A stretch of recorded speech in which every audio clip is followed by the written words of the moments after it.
자, 우리 오늘도 한번 힘차게 한번 외쳐볼까요? 우리 다 앞뒤 좌우에 있는 우리 친구들 보면서 한번 외쳐보죠. 화이팅! 다시 한번 화이팅! 다시 더 크게. 또 메가리가 없어요. 다시 한번 화이팅! 자, 한번 따라해 봅시다. 하나님께서 함께 하시니, 다시 한번 하나님께서 함께 하시니 할 수 있다. 다시 한번 하나님께서 함께 하시니 할 수 있다. 이번 일주일도 여러분 하나님께서 함께 하심으로 또 승리하는 여러분 되길 축복합니다. 네, 오늘 설교 제목은 돌아가는 길이에요. 돌아가는 길. 오늘 누가복음 15장 31절에서 32절까지의 말씀인데 우리 다 같이 큰 목소리로 한번 읽어보겠습니다. 자, 준비 시작. 아버지가 이르되 예 너는 항상 나와 함께 있으니 내 것이 다 내 것이로되 이 내 동생은 죽었다가 살아났으며 내가 잃었다가 얻었기로 우리가 즐거워하고 기뻐하는 것이 마땅하다 하니라. 아멘. 자, 여러분 이번 주에요 우리 특별한 우리 수요 예배 때 특별한 예배가 있었습니다. 우리 교육부에서 이제 여름 사역, 그러니까 우리 고등부는 여름 수련회를 했죠, 그렇죠? 근데 어린이들도 성경학교를 했어요. 성경학교를 하고 또 중등부, 고등부 우리 수련회를 하고 여름에 많은 일정들을 하나님께서 은혜로 마치게 하신 것에 감사하면서 우리 교육부 여름 사역 보고 예배로 우리 수요 예배를 드렸는데 그때 우리 교육부 그러니까 영아부부터 고등부까지 또 저기 도서관까지 합치면 10개의 부서가 있거든요. 10개의 부서를 대표해서 우리 회장 윤서가 간증을 했어요. 우리 박수 한번 해줄까요? 박수. 윤서가 교육부 고등부 대표가 아니에요. 고등부 대표가 아니라 교육부 대표로 여름 사역 이 수련회 간증을 했습니다. 그래서 네, 여러분 시간이 안 돼서 모든 사람들이 더 많이 있지만 정말 제가 그 간증에 은혜를 받고 감동을 많이 받았어요. 그래서 제가 아주 간략하게 우리 윤서의 간증 내용을 조금 제가 좀 기억해 보면서 한번 여러분들에게 들려주면 좋겠는데 우리 윤서가요 어떤 간증을 했냐면요. 본인의 이제 본격적인 신앙생활부터 이제 무너졌던 시간들 그리고 다시 일으켜 세워지는 시간들에 대해서 간증을 쭉 했어요. 윤서가 이제 여러분 중등부에서 큐티 열심히 했죠.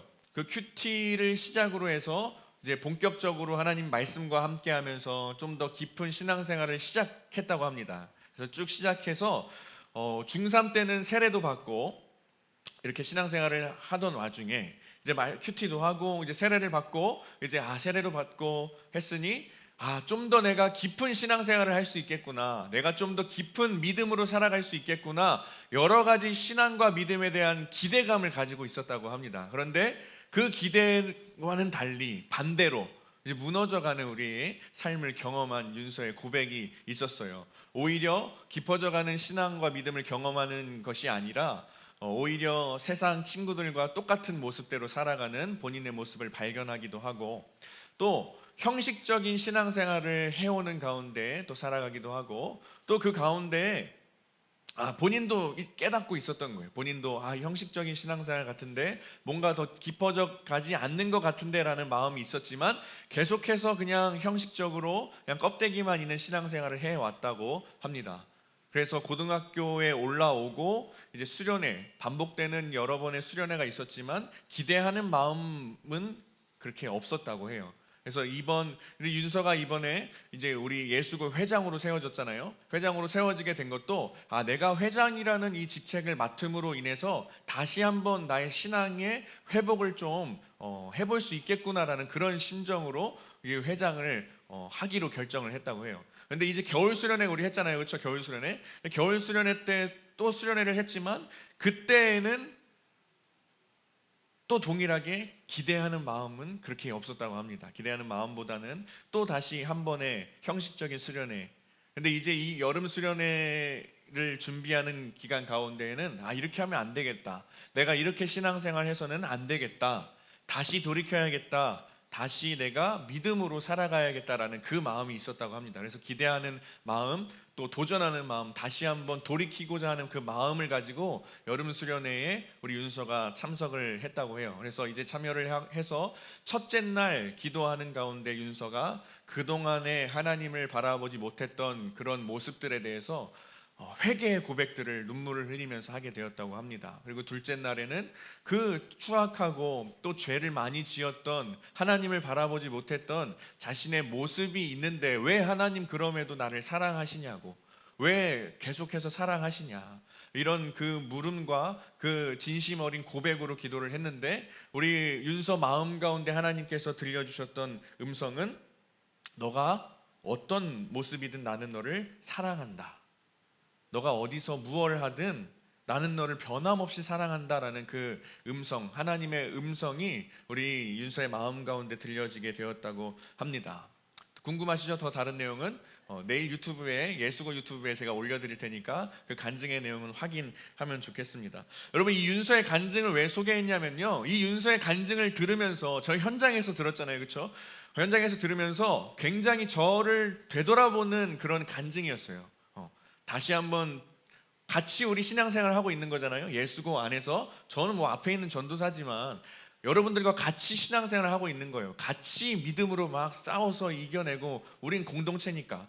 저도 여러분들과 마찬가지로 연약한 인간인데, 우리 윤서의 그 간증을 들으면서 저의 신앙과 저의 믿음에 대해서 되돌아보는 시간을 가졌습니다. 여러분, 저라고 해서 여러분들보다 더 대단한 신앙을 가지고 있지 않아요. 더 깊고 막 뭔가 더 크고 위대한 신앙과 믿음을 제가 가지고 있지 않습니다. 여러분과 똑같아요. 연약하고 부족하고, 그래서 때로는 저도 넘어지기도 하고, 그냥 넘어진 채로 그냥 포기하고 싶을 때도 있고, 신앙에 있어서 슬럼프도 저도 겪게 되고, 또 하나님에 대한 믿음이 약해지고 하나님에 대한 그 신뢰가 약해지는 그런 경험을 저도 하게 됩니다.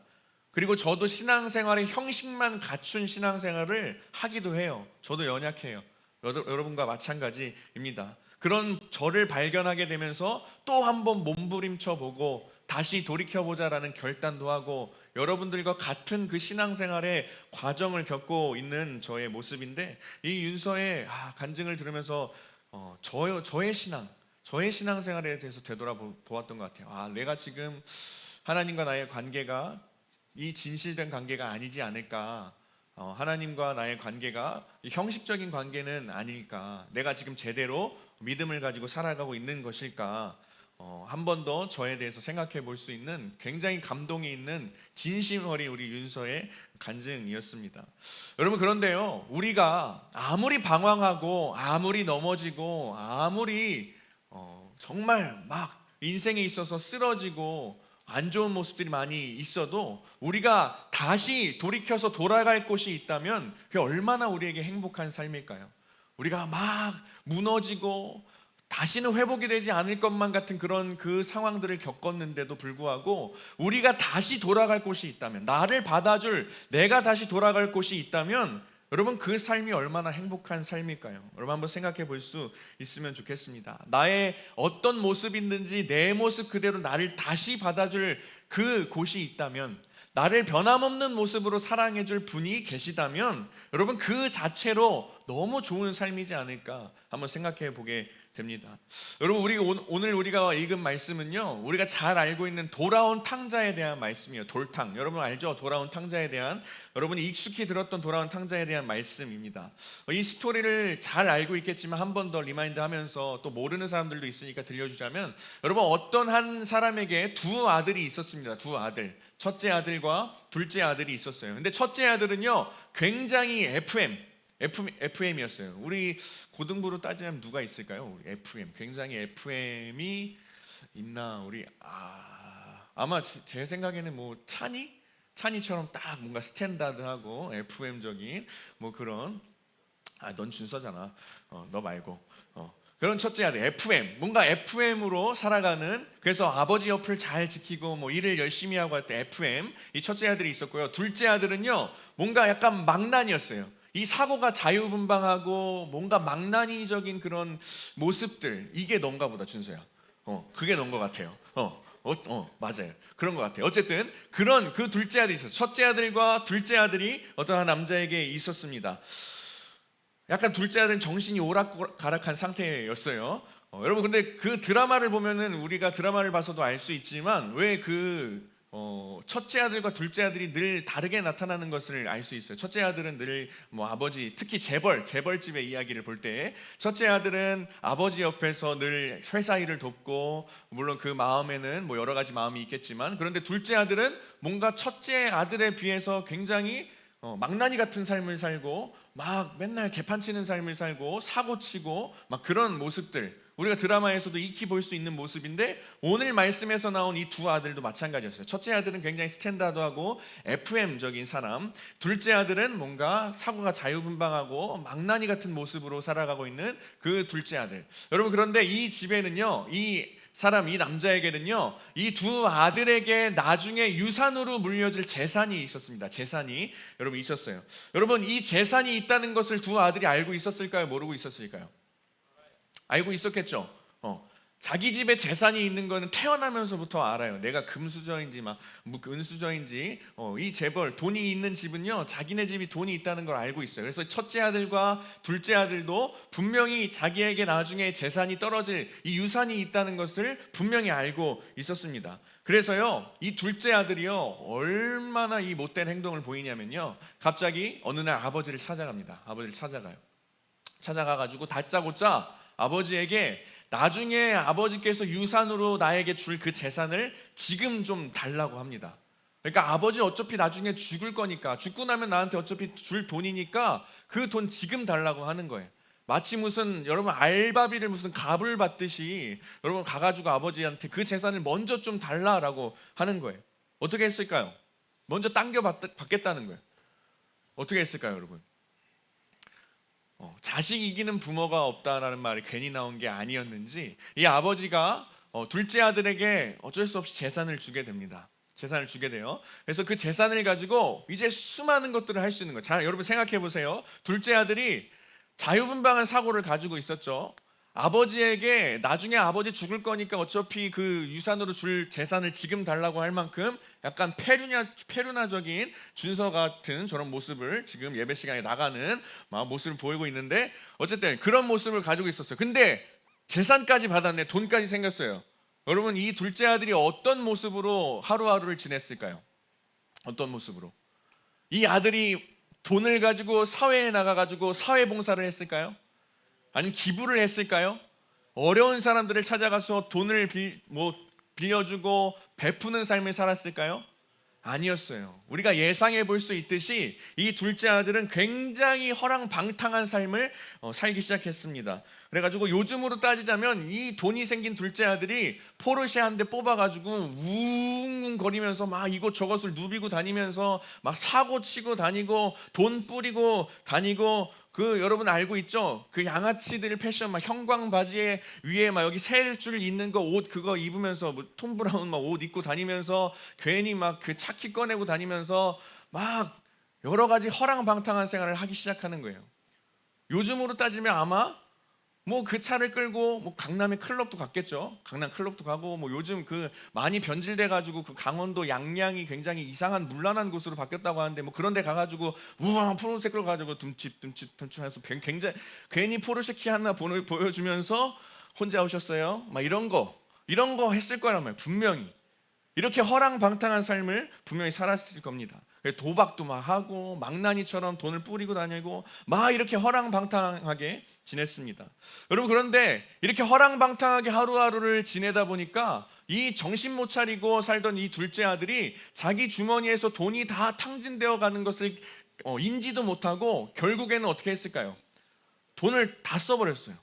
다 탕진해버려요. 허랑방탕한 그 삶의 모든 그 재산을 다 쏟아 부어가지고 주머니에는 돈 한 푼도 남지 않는 상황이 되어버렸습니다. 그런데 하필 그렇게 허랑방탕한 생활을 했던 그곳이 흉년이 들어가가지고 더 이상 본인이 어떻게 돈을 벌 수도 없고 돈을 어떻게 구할 수도 없는 상황, 먹고 살 이제는 그냥 굶어 죽어야 할 그 상황 가운데 놓이게 되었습니다. 이 둘째 아들이.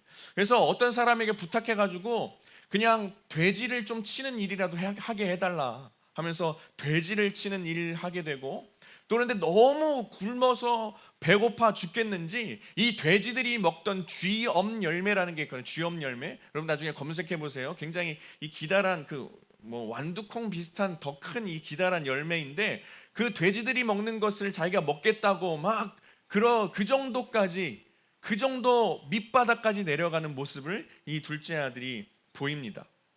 여러분, 이럴 때 하는 말이 있죠. 뭐죠? 집 나가면, 다시 집 나가면, 여러분 집 나가지 마세요. 집 나가면 개고생입니다. 여러분, 집을 나가면요 굉장히 자유롭고 편하고 내 마음대로 살 수 있을 것 같지만, 이 집 나가면 개고생이라는 말이 괜히 나온 말이 아니라는 거예요. 여러분, 집을 나가면요 내 마음대로 살 수 있을 것 같죠? 편하게 자유분방하게 살 수 있을 것 같죠? 내 마음대로 내 세상인 것처럼 살 수 있을 것 같죠? 아닙니다. 그냥 고생하게 되어 있습니다. 여러분, 이 둘째 아들의 모습이요 참 우리 모습과도 이 비슷한 모습이 우리 가운데 있는 것 같아요. 물론 우리에게는 유산으로 물려받을 재산이 있는 집이 거의 없겠죠. 여기는 저는 없어요. 저는 저희 아버지 어머니한테 유산으로 물려받을 재산이 없어요. 물론 그런 재산은 없지만 둘째 아들이 가지고 있는 모습이 우리 가운데도 있다라는 것을 우리는 깨달을 수 있어요. 우리는 늘 얘기하죠. 자유를 달라, 자유, 제발 자유를 달라, 프리덤 막 하면서 계속해서 자유를 외칩니다. 자유로운 삶을 갈구합니다. 자유를 우리에게 좀 달라라고 이야기하는 우리의 모습들이 있어요. 그런데 다시 한번 집 나가면 뭐라고요? 집 나가면 개고생이라는 거죠. 여러분, 우리가 진짜 있어야 할 것은요, 우리가 있어야 할 곳은 우리가 하나님 안에서 거하면서 살아가야 할 줄 믿습니다. 우리가 있어야 할 것은 하나님 안에서 우리가 살아가야 고생하지 않는다라는 거예요. 하나님과 함께, 하나님 곁에서, 하나님 안에서 살아가는 게 여러분 진짜 진정한 자유를 누리면서 살 수 있는 방법이에요. 우리가 하나님 안에서 살아가는 것이 진짜 자유로운 삶인 것을 여러분 깨달을 수 있길 바랍니다. 자유를 원하면서 자유를 달라라고 외치면서 막상 떠났어요. 막상 그 틀을 벗어나고 울타리를 벗어났는데, 여러분 세상 가운데 나가게 되면은 하나님 없이 그냥 세상 가운데 놓이게 되면요 자유로울 것 같죠? 편안할 것 같죠? 자유분방하게 내 세상인 것처럼 살아갈 수 있을 것 같죠? 아닙니다. 세상에 더 큰 덫에 걸리고 말 거예요. 그리고 우리의 사지가 마치 쇠사슬에 걸려서 더 강한 그 묶임, 이 묶여있는 상태로 우리는 살 수밖에 없는 존재가 우리 인간이라는 존재입니다. 여러분, 그래서 하나님 안에서 살아가는 것이 진짜 자유를 누릴 수 있는 삶이지, 이 세상으로 나 혼자 나가보겠다, 자유를 누려보겠다 나가는 순간 세상의 덫에, 세상에 끊을 수 없는 쇠사슬에 걸려서 묶여서 살아갈 수밖에 없는 존재가 우리 인간이라는 존재라는 것을 여러분 기억하시기 바랍니다. 여러분, 그리고 이 둘째 아들이 돈이 자기 주머니에서 없어져 가는 것도 모르는 채로 계속해서 탕진하고 허랑방탕하게 살아왔던 모습을 볼 수 있어요. 여러분, 이거를 보면서 우리는 뭘 생각할 수 있어야 하냐면, 이것 또한 우리 가운데 있는 모습이에요. 여러분, 죄를 지을 때 어떻죠? 우리가 죄를 지으면 지을수록 죄 짓는 것에 대해서 무감각해집니다. 굉장히 무뎌져요. 그래서 이 둘째 아들이 돈에서, 자기 수중에서 돈이 다 빠져나가는 것을 느끼지 못하고 무감각해져서 그 돈을 다 탕진해 버렸던 거예요. 여러분, 마찬가지입니다. 우리가 죄를 지을 때도 마찬가지예요. 우리가 죄를 짓고 끊어낼 수 있어야 하는데, 죄를 우리가 계속해서 짓게 된다면 우리가 죄에 무감각해져서 죄의 늪에 빠지게 됩니다. 죄의 구렁텅이에 빠질 수밖에 없다라는 거예요. 여러분, 우리 인간은요 굉장히 창의적인 존재죠. 그렇죠? 창의적인 존재예요. 창의력이 우리 가운데 다 있어요. 우리 여러분들 머리로 막 상상하고 이런 게 다 우리의 창의력이죠. 창의력이 굉장히 뛰어납니다. 여러분, 그런데 이 창의력이 우리의 신앙과 믿음 안에서 제대로 길들여지지 않는다면, 올바른 이 울타리 안에서, 올바른 이 선 안에서, 테두리 안에 없다면 나 자신이 원하고 또 요구하는 것들, 하고자 하는 것들, 그것에 대해서 옳고 그름 없이 굉장히 적극적으로 그 창의력을 막 실현하려고, 실제화를 시키려고 노력하는 모습들이 우리는 있습니다. 그 중에 하나가 죄예요. 죄. 이 창의력을 가지고 죄를 지으려고 하는 습성이 우리 가운데 있어요. 여러분, 한번 생각해 볼까요? 참 안타까운 게요, 하나님을 기쁘시게 한번 해봅시다 라고 한번 우리가 생각해 봅시다. 하나님을 기쁘시게 해보자, 하나님께 한번 순종해보자 하고 한번 여러분 생각해 보세요. 여러분, 하나님을 기쁘시게 하는 것에 대해서 생각해 볼 때 우리가 뭘 할 수 있을까요? 여러분, 지금 떠오르는 게 뭐가 있어요? 하나님을 기쁘시게 하는 거, 기도, 또 찬양, 또 다른 사람, 예배, 또 있어요? 기도, 찬양, 예배, 말씀, 더 없죠. 이게 참 안타깝다는 거예요. 우리가 하나님을 기쁘시게 합시다. 물론 중요해요. 기도, 찬양, 예배, 말씀 가장 본질적이고 중요한 거죠. 근데 이 창의력을 가지고 우리가 하나님께 순종해 봅시다, 하나님 기쁘시게 해봅시다 했을 때 우리는 뭐밖에 생각 못하냐면 예배, 기도, 찬양, 말씀 더 디테일하게 안 나와. 더 창의적으로 안 나온단 말이에요. 그런데 죄를 짓는다고 생각해 볼 때는 우리의 창의력이 얼마나 막 개발이 되고 발전이 되는지, 여러분 사회에서 죄를 짓는 모습들, 범죄 사건만 다루는 것을 보더라도 과거보다 현재로 올수록 더 극악 무도해지는 그 죄악된 그 범죄들이 나타나는 것을 우린 발견할 수 있어요. 우리는 생각지도 못했던 범죄의 모습들, 그 범죄의 과정들로 사람을 죽이고 폭력을 행사하고 간음을 저지르고 굉장히 죄에 대해서는 우리가 창의력이 굉장히 많이 나타나는 것을 우리는 알 수 있습니다.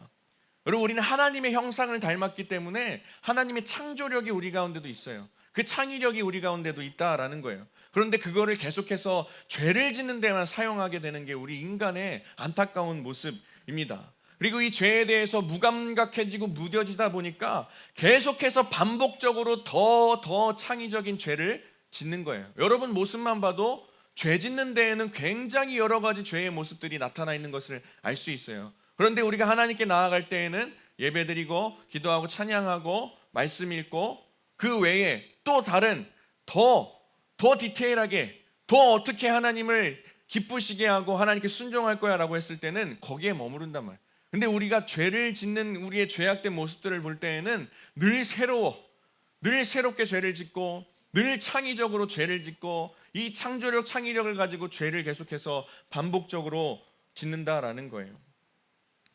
여러분 다시 한번 이야기합니다. 그런데 집 나가면 뭐라고요?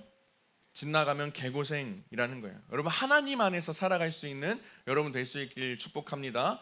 하나님 안에서 살아가는 것, 이 세상 밖으로 혼자 나아가는 것이 아니라 하나님 안에서 살아가는 것이 여러분에게 더 큰 축복이라는 것을 여러분 기억할 수 있길 바랍니다.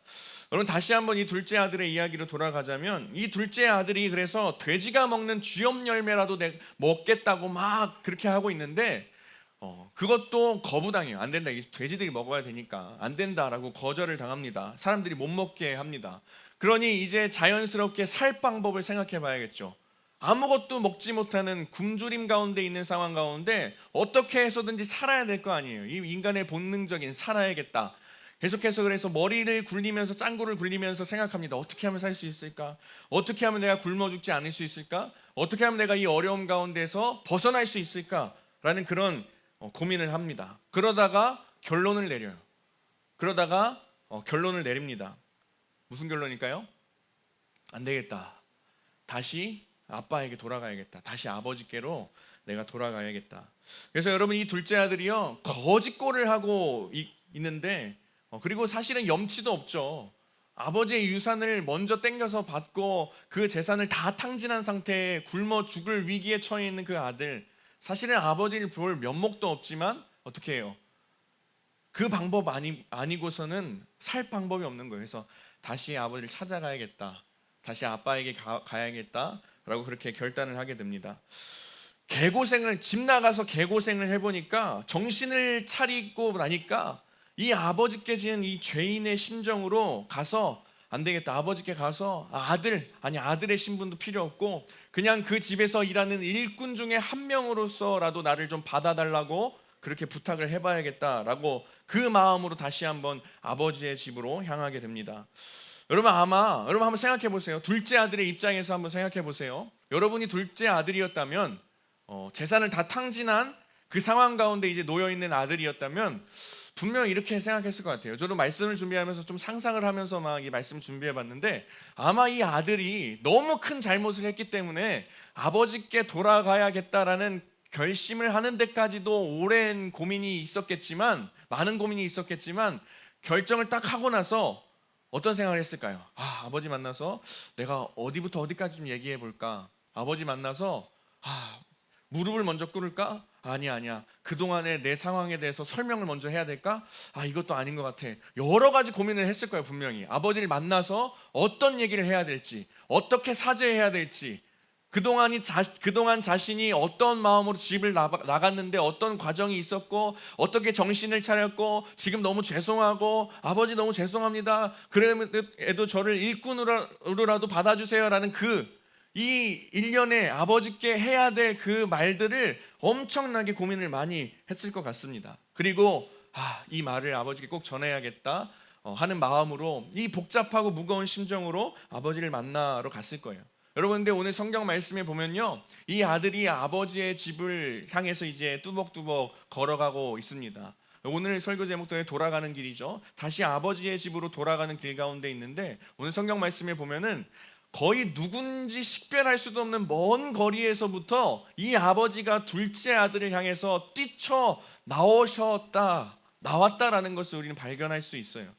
둘째 아들이 저 멀리서 오는데 그 모습을 보고 기다리지 않고 그 아들이 있는 곳을 향해서 달려가가지고 그 아들을 안고 목덜미를 잡고 또 입맞춤하고 환대했던 그 아버지의 모습을 우리는 발견할 수 있습니다.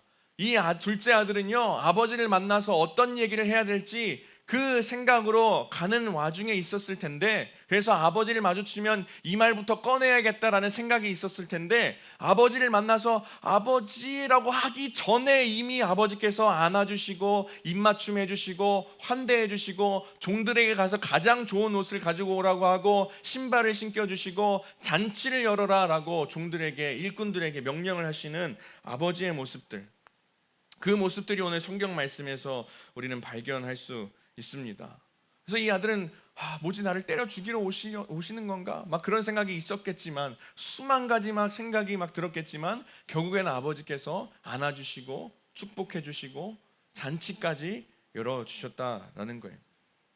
성경에 보면 그렇게 아버지께서 안아주신 그 이후에 이제 둘째 아들이 자신이 죄인이고 아버지에게 일꾼으로라도 나를 받아달라고.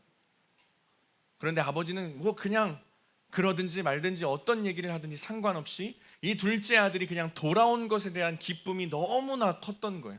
그래서 송아지를 잡아서 축제를 열어줍니다. 여러분, 하나님께서요, 우리 하나님 아버지께서 우리를 대하시는 모습이 이러한 모습입니다. 이러한 마음이에요. 우리 아빠잖아요. 우리 아빠 하나님이 여러분 이런 분입니다.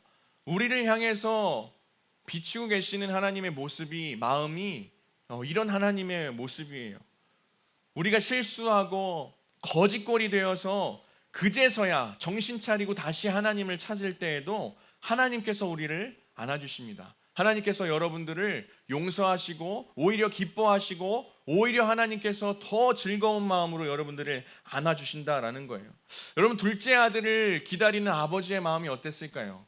이 둘째 아들이 마음 먹고 아버지께로 다시 돌아가는 길 가운데 있었을 때 저 멀리서 아버지께서 당장에 한달음에 달려올 수 있었던 것은요, 그 아버지께서 매일매일 이 둘째 아들을 기다렸기 때문에, 그 둘째 아들이 오는 그 날에도 어김없이 둘째 아들을 기다리고 있었기 때문에 아들을 발견하고 달려갔던 거예요. 매일매일 같은 시간에 같은 자리에서 아들을 기다리고 있었던 그 아버지의 마음을 오늘 성경 말씀에서 발견할 수 있습니다. 맨날 기다렸던 거예요. 매일마다 그 둘째 아들이 언제 돌아올까? 언제 정신을 차리고 다시금 돌이켜서 내게로 올까? 그래서 그날도 기다리는 가운데 멀리서 둘째 아들이 오게 되니 너무 기쁜 마음으로 달려가서 안아주고 또 기쁨으로 맞이했던 거예요. 여러분, 하나님께서요, 우리를 그런 마음으로 기다리고 계십니다. 하나님께서 우리를 그런 마음으로 우리를 사랑하신다라는 거예요. 여러분, 우리의 아빠 대신, 우리 아버지 대신 하나님의 마음을 여러분 늘 알고 살아가면 좋겠습니다. 그래서 여러분, 지금 다시 돌이켜서 하나님께로 돌아가야겠다라는 마음이 여러분들 가운데 있다면, 여러분 주저하지 말고 하나님께 다시 돌아가는 길을 선택할 수 있기를 바랍니다. 하나님께서 여러분을 기다리고 계시고, 하나님께서 여러분들이 돌이켜 돌아왔을 때 안아주시고 기뻐해 주시고 동일하게 사랑해 주십니다. 우리 윤서가 고백했던 것처럼, 간증에서 고백했던 것처럼 어떤 상황이든 어떤 모습이든 변함없이 사랑해 주시는 분이 바로 하나님이라는 것을 여러분 한번 생각하면서 살 수 있으면 좋겠습니다. 여러분, 근데 이제 한번 첫째 아들의 입장에서도 한번 생각해 보면 좋겠어요. 여러분, 첫째 아들의 입장에 한번 되어 봅시다. 재산을 가져간 이 둘째 아들, 이 첫째 아들의 입장에서 얼마나 미워 죽겠어요. 그렇죠? 아버지 그 돈을 가져간 것에도 불구하고 가져갔는데도 이거를 뭐 굉장히 뭐 잘 쓴 것도 아니고 다 허랑방탕하게 쓰고 탕진해가지고 거짓걸로 기어 들어왔어요. 거짓걸로 죄인의 모습으로 들어왔는데 아버지는 속이 없으신 건지 그냥 기뻐하면서 잔치를 열어줍니다. 이 첫째 아들이 오늘 성경 말씀에도 보면은, 우리가 읽은 말씀에도 보면 알 수 있지만 굉장히 아버지의 모습, 아버지의 태도에 못마땅해 하는 이 첫째 아들의 모습을 발견할 수 있어요. 평소에도 아무것도 하지 않고 그냥 둘째 아들 오기만을 기다린 그 아버지의 모습을 옆에서 봐왔던 첫째 아들일 거 아니에요. 아니 도대체 뭐가 예쁘다고 둘째 아들이 그렇게 기다리는지 그것도 마음에 안 들었는데 막상 돌아온 그 둘째 아들을 혼내지도 않고 캐묻지도 않고 이 돈이 어디로 다 탕진되었는지 물어보지도 않고 그냥 기뻐하고 사랑해주고 옷을 입히고 신발을 신기고 송아지를 잡아서 축제를 열어주는 그 아버지의 모습. 그래서 이 아버지께 오늘 말씀에 그 읽었던 우리 이 누가복음 15장 말씀에 보면요, 이 첫째 아들이 뭐라고 이야기하냐면 아버지께, 아니 아버지, 나는 오랜 시간 동안 아버지 곁을 떠나지도 않았고 열심히 일을 했는데, 아니 아버지, 나한테는 염소 새끼 한 마리도 주시지 않더니 이 못돼 처먹은 이 둘째 아들이 돌아오는 이때에 어떻게 송아지를 잡아서 축제를 열어줄 수 있냐, 이렇게, 이거 너무한 거 아닙니까? 라고 아버지에게 뭔가 불만의 태도를 가지고, 이 불평의 태도를 가지고 원망스러운 말투로 이야기합니다. 뭐 잘은 모르겠어요. 성경에 나타나지 않아서 확실하게는 뭐 알지 못하겠지만 첫째 아들의 마음에는 뭐 이런 마음이 있었을 수도 있겠죠. 어쨌든 재산이라는 것은 두 아들에게 나누어 줘야 되는데 이미 받아야 할 재산을 다 탕진해 버렸어요. 본인이 이제 받아야 될 재산이 있을 거 아니에요. 그럼 이 재산을 또 나눠야 되나? 뭐 이런 마음이 있었을 수도 있을 것 같아요. 확실하진 않습니다. 그냥 추측입니다. 이런 마음이 있었을 것 같아요. 그래서 속상했던 건지, 아니면 그냥 둘째 아들이 아버지에게 했던 행동들이 그냥 미워서 이 둘째 아들이 보기 싫었던 건지, 그 마음이 너무 컸던 건지, 뭐 잘은 모르겠어요. 확실하게는 모르겠지만 여러분, 그런데 우리가 생각해 볼 수 있어야 할 것은, 아무리 미웠지만 여러분 한번 생각해 보십시오. 동생이 있는 사람들, 특히 아무리 부모님에게 못된 짓을 하고 집을 나갔다가 오랜 시간 동안 돌아오지 않다가 동생이 돌아왔어요. 미워하는 마음도 있겠죠. 아유, 저 쳐죽일 놈, 할 수 있겠죠. 근데 마음 한편에는 기쁨이 있어야 돼요. 아, 내 동생이 돌아왔구나, 안도감이 있어야 된단 말이에요. 그런데 이 첫째 아들은 아버지에게 왜 그렇게 하시냐고, 아버지에게 왜 그렇게 축제까지 열어주시고 송아지까지 잡으면서 왜 그렇게까지 하냐. 동생이 돌아온 기쁨이 있어야 마땅한데 그 기쁨이 없었다라는 거예요. 그 기쁨을 첫째 아들이 누리지 못했다라는 것입니다. 여러분, 그런데 우리가 여기서 주목해야 할 것은 오늘 우리가 읽었던 31절 말씀입니다. 뭐라고 아버지께서 이 첫째 아들에게 이야기하냐면, 얘야, 너는 항상 나와 함께 있으니 내 것이 다 너의 것이지 않냐. 이미 내 모든 것이 너의 것이다. 내 모든 것을 너 이미 누릴 수 있는 존재다라고 이야기하고 있는 거예요.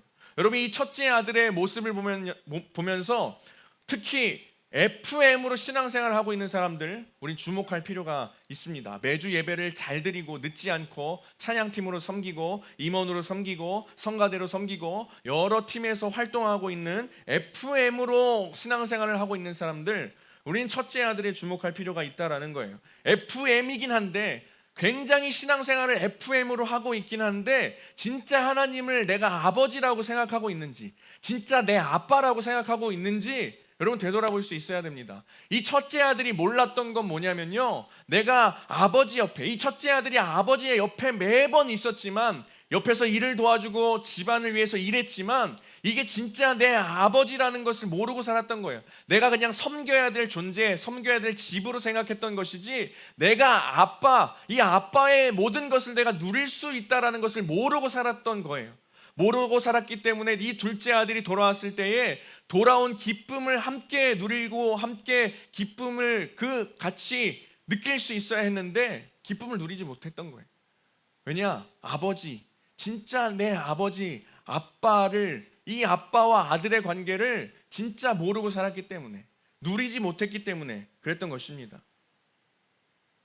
여러분, 우리가 신앙생활 하면서 FM으로 신앙생활 하고 있지만 진짜 이 하나님이 내 아빠가 되신다는 것을 모르고 살아간다면, 진짜 나의 아버지가 되신 것을 모르고 살아간다면, 이 관계가 아버지와 아들, 아빠와 딸의 관계인 것을 모르고 살아간다면, 여러분, 첫째 아들처럼 이 둘째 아들이 돌아왔을 때 하나님께서 기뻐하시는 것에 같이 기뻐할 수 없게 됩니다. 여러분, 그러니 이미 여러분들 하나님의 자녀인 줄 믿습니다. 할렐루야. 여러분, 이미 하나님의 아들이고 하나님의 딸이에요. 이미 하나님의 모든 것을 여러분 누릴 수 있는 존재라는 거예요. 이미 아버지의 모든 것을 여러분 다 누리면서 살아갈 수 있습니다.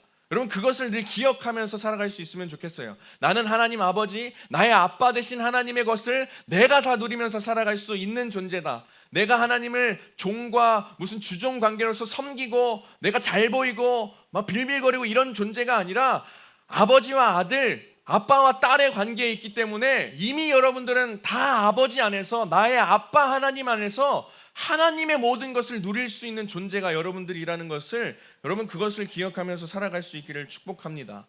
여러분, 그런데 이러면 또 이상한 짱구 같은 사람들이 이런 걸 물어볼 수가 있어요. 전도사님, 그러면요, 둘째 아들이 허랑방탕하게 개판처럼 살았는데 하나님께서 받아주시고 사랑해 주시고 FM으로 신앙생활하는 것도 좀 문제가 있다라고 생각하면은, 그러면 오히려 이 세상의 모든 것들을 다 경험하고 허랑방탕하게 살다가 다시 돌아오면 되지 않을까요? 이게 더 이익이지 않을까요? 이렇게 이상한 소리를 하는 사람이 있습니다. 여러분, 아닙니다.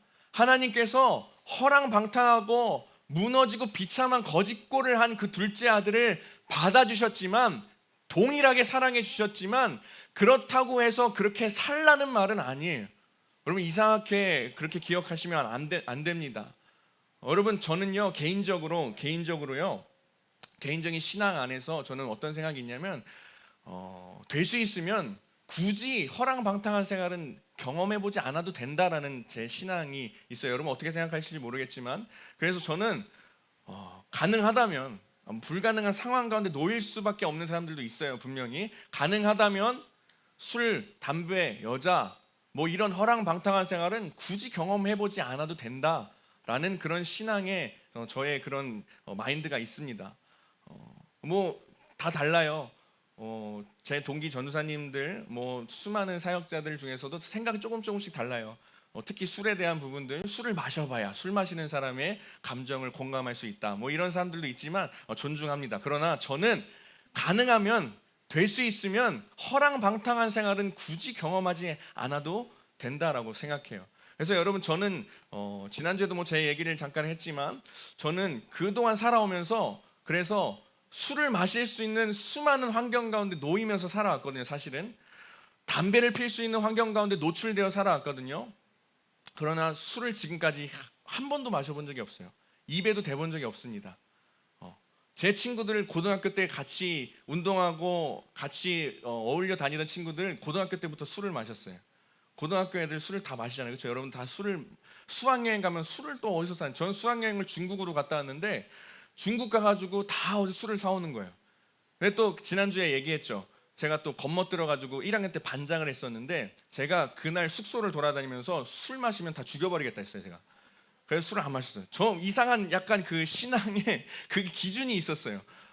막 욕을 하고 막 못된 짓도 많이 하고 했는데, 그런 허랑, 술, 담배, 여자, 내가 이것에는 내가 절대 양보하지 않겠다라는 뭔가 그 마인드가 있었기 때문에 굳이 이건 내가 경험해보지 않아도 된다라는 그 신앙의 그 마인드가 있었어요. 그래서 술을 마시지 않았고, 담배도 마찬가지입니다. 제가 다니는 학교는요, 공부에 스트레스가 너무 많다 보니까 선생님들이 그냥 담배 피게 해줬어요. 쓰레기장 뒤에서 보고도 그냥 쉬는 시간 늙지 말고 들어와 하고 그냥 가셨어요. 얼마나 스트레스 받으면 담배를 필까 하고 그냥 지나갔던 학교예요, 우리 학교는. 그래서 제 친구들 담배를 많이 피고 막 했어요. 그러나 저는 끝까지 피지 않았습니다. 권유도 받아봤어요, 선배들한테. 하지만 피지 않았어요. 재수할 때, 제가 재수 얘기했었죠. 강남역 근처에서 재수를 했었거든요. 친구들이 대학 간 친구들이 위로해 준다고 한번 불금 금요일 날 강남역으로 나랑 날 만날 겸 지들도 어디 클럽에 가서 놀 겸 왔었어요. 근데 같이 가재요 클럽에. 그때만 해도 제가 그때 65kg에 막 좀 이거보다 잘생겼었거든요. 그러니까 뭐 여자들을 경험하려면 많이 경험할 수 있었던 조건이에요. 키도 제가 작지 않잖아요, 그렇죠? 클럽에 가가지고 저도 이거 둠치만 이거 할 수 있었단 말이에요. 하지만 안 했어요. 5분에 빠진다 해서 치킨 한 마리 먹고 너네들 가라 하고 나는 다시 돌아갔어요, 숙소로. 여러분, 그래서 하고 싶은 말은 굳이 내가 가능하다면 그 허랑방탕한 생활은 굳이 안 해도 됩니다. 굳이 내가 찾아서 할 필요가 없어요. 물론 뭐 여러 가지 상황 가운데 내가 할 수밖에 없는 상황에 놓일 수도 있어요. 성인이 되고 직장 생활을 하다 보면. 그러나 될 수 있으면 저는 그 생활은 굳이 내가 찾아서 일부러 경험해봐야 된다라는 마인드는 아닙니다. 여러분들의 신앙 안에서 저와 같은 이런 비슷한 마인드로 계속해서 이 신앙을 지켜나갈 수 있으면 좋겠습니다. 둘째 아들처럼 굳이 살아갈 필요가 없다라는 거예요. 둘째 아들도 사랑하시지만 사랑하신다고 해서 둘째 아들처럼 살아가라는 말은 아니라는 거예요. 우리가 집중해야 할 것은 내가 어떤 모습이건 간에 나를 받아주시는 하나님, 내가 어떻게 살아가든 간에 나를 사랑해 주시는 하나님, 내가 거지처럼 살든지 개판으로 살든지 정말 못되게 살든지 내가 돌이켜서 하나님께로 돌아가는 길 가운데 놓였을 때에 나를 다시 환대해 주시는 하나님, 기쁘게 받아주시는 그 하나님이 우리 아빠 하나님이라는 것을 기억하면서 살아갈 수 있어야 한다라는 거예요. 여러분, 각자의 신앙이 다 다를 거예요. 어떤 사람들은 첫째 아들의 신앙으로 지금 신앙생활을 해가는 사람들도 있을 거예요. 어떤 사람은 둘째 아들의 신앙으로 신앙생활을 해가는 사람들도 분명히 있을 것입니다. 다 달라요. 우리의 신앙의 모습은 다르고 정도도 달라요. 그러나 한 가지 우리에게 적용할 수 있는 진리 한 가지는 무엇이냐면 하나님이 나의 아빠라는 것, 하나님이 나의 아버지라는 것. 그래서 나를 사랑하시고 나를 기다리시고 하나님의 것을 다 누리시게 하는 분이 나의 아빠 하나님이라는 것, 이 한 가지는 변함없는 진리입니다. 이것이 우리의 어떤 신앙의 모습으로 살아가든지 우리 모두에게 다 적용이 된다라는 거예요. 여러분, 세상은요, 우리에게 이 세상이 줄 수 있는 것, 사실은 세상이 우리에게 주는 것은 없죠. 우리가 세상의 것을 계속해서 가지려고 노력하면서 살아가고 있어요. 세상의 것은 내가 노력해서 쟁취하고 얻어내야 하는 그곳이 바로 세상입니다. 그런데 여러분, 반대로 이 세상의 것은 내가 쟁취한 것도 한계가 있으나 우리 하나님께서 우리에게 주시는 것은 우리가 쟁취하는 것이 아니라 우리에게 선물로 주신 것이고, 세상의 것은 한계가 있으나 하나님께서 우리에게 누리게 하신 것은 한계가 없다라는 것을 여러분 기억할 수 있기를 바랍니다. 그래서 여러분, 하나님 안에서 우리 아빠 하나님께서 보시기에 합한 자가 되어서 하나님 안에서 정말 참 자유를 누리고 하나님 안에서 참 행복을 누리고 하나님 안에서 참 기쁨을 누릴 수 있으면 좋겠습니다. 우리 윤서의 간증처럼 하나님의 그 사랑의 음성을 듣고 기쁨을 경험하고 또 앞으로 끊임없이 더 깊은 하나님과의 관계로 나아가겠다 결심하게 되는 그런 여러분, 우리 예수가 한 사람 한 사람 되길 간절히 소망합니다. 할렐루야. 우리 함께 찬양하겠습니다. 러브레터라는 찬양인데요, 우리 하나님께서 우리를 향해서 하시는 그 말씀으로 우리가 생각하고 우리 함께 고백하며 나아가길 원합니다. 하나님께서 지금도 여러분들을 기다리시고 지금도 여러분들을 기쁨으로 안아주시길 원하십니다. 우리는 그저 아빠 되신 하나님 안에서 살아가고자 하는 그 결단만 우리에게 있으면 되고, 다시금 돌아가는 길 가운데 가겠다는 우리의 그 발걸음, 그 고백이 있으면 됩니다. 우리 하나님께서 우리에게 하시는 고백이라 생각하며 묵상하며 우리 함께 찬양하겠습니다. 안심하라, 안심하라, 내가 널 사랑한다. 두려워 말아라, 내가 다 알고 있다. 외로워 말아라, 내가 함께한다. 너의 생각보다 그보다 널 사랑한다. 내가 널 얼마나 사랑하는지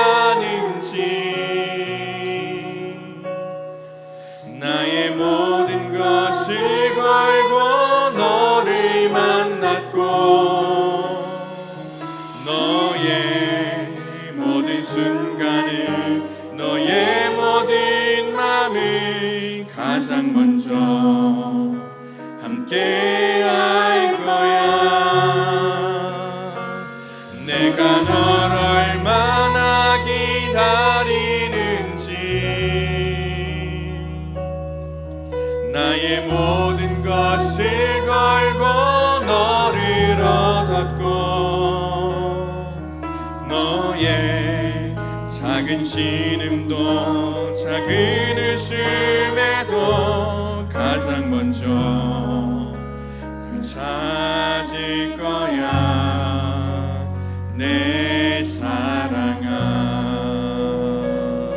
우리 다시 한번 우리 가사를 묵상하면서 우리 함께 찬양하길 원합니다. 주님의 마음을 우리가 좀 생각하면서 우리 다시 한번 찬양하겠습니다. 안심하라 안심하라 내가 널 사랑한다. 두려워 말아라 내가 다 알고 있다. 외로워 말아라 내가 함께한다. 너의 생각보다 그보다 널 사랑한다. 내가 널 얼마나 사랑하는지 나의 모든 것을 걸고 너를 만났고 너의 모든 순간을 너의 모든 맘을 가장 먼저 함께할 거야. 내가 널 얼마나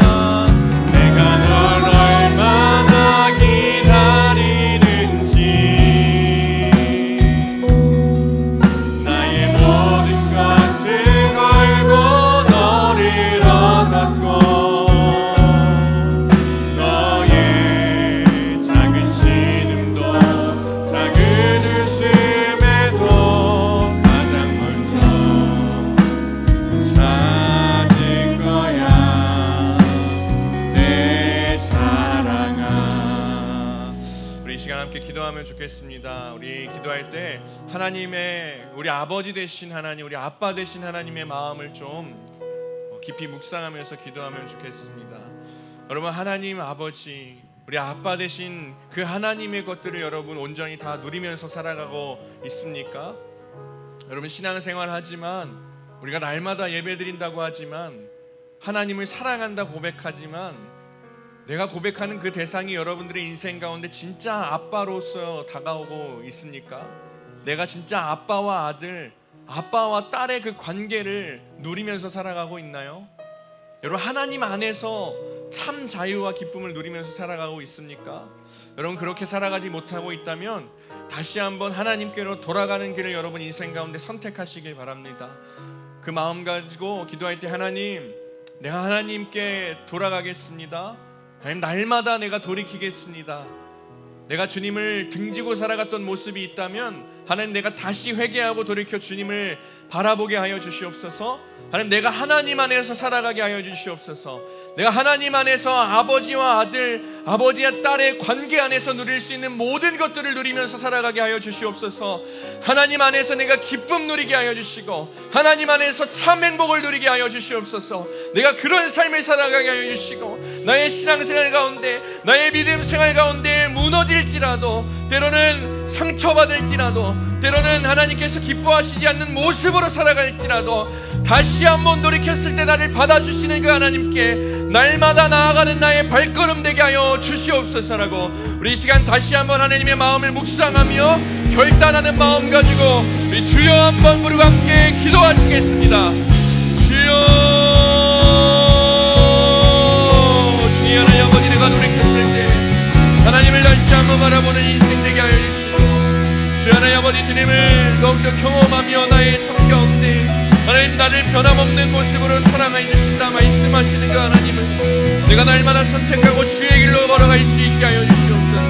하나님, 주님의 길을 하나님 걸어가게 도와주시고 날마다 하나님을 선택하게 하여 주시고 날마다 주님 부르신 그 자리로 나아갈 수 있게 하여 주시옵소서.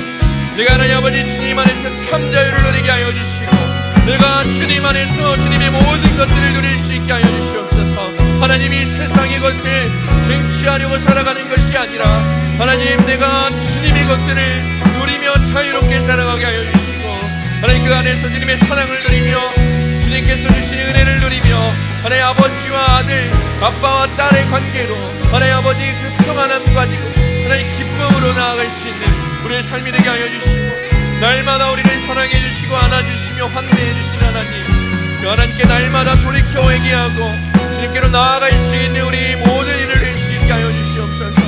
주님, 우리 주님을 선택하게 주시고 주님을 바라보겠습니다. 주여 하나님 역사하여 주시고 인도하여 주시옵소서. 주의 길을 걸어가게 하여 주시옵소서. 인도하여 주시옵소서. 하나님 감사합니다. 오늘도 다시 한번 예배의 자리를 우리에게 허락하시고 하나님이 당연한 것이 아닌 예배를 통해 하나님께 나아가게 하심을 감사드립니다. 하나님, 이미 하나님의 자녀된 그 신분으로 살아가게 하신 그 하나님의 놀라운 사랑, 그 사랑을 잊지 않고 살아가는 우리가 될 수 있게 하여 주시옵소서.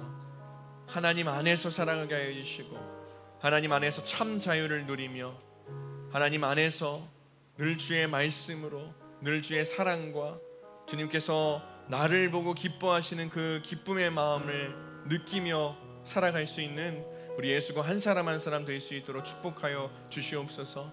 이 세상의 것을 쟁취하기 위하여서 유한한 세상의 것을 쫓아 살아가는 것이 아니라 하나님, 무한한 하나님의 그 사랑, 그 하나님 안에서 누릴 수 있는 모든 것들을 누리며 참 기쁨과 평안으로 살아갈 수 있는 우리 예수가 한 사람 한 사람 될 수 있도록 축복하여 주시옵소서. 하나님, 이제 학기가 다시 시작되었습니다. 하루하루 날마다 학교 생활을 하고 또 학원 생활을 하며 이제는 고3들은 눈앞에 닥쳐있는 입시에 또 놓이게 됩니다. 하나님, 모든 상황 가운데에서도 함께 하시는 주님을 누리는 우리 예수가 될 수 있도록 하여 주시고 어떤 상황에서도 늘 가장 좋은 것으로 인도하시는 그 주님의 은혜를 느끼며 또 체험할 수 있는 우리 예수가 한 사람 한 사람 될 수 있도록 주님 함께 하시고 축복하여 주시옵소서. 하나님, 이 시간 빈손으로 오지 않고 마음과 정성을 다해 예물을 올려드린 손길들이 있습니다. 하나님, 이 손길들을 기억하여 주시고 하나님께로부터 받은 것을 감사함으로 다시 한번 주님께 내어놓는 그 손길들 가운데에 또 그들의 삶 가운데 하나님 갑절의 은혜로 말미암아 베풀어 주시옵소서. 이 모든 말씀 예수님의 이름으로 기도드립니다. 아멘.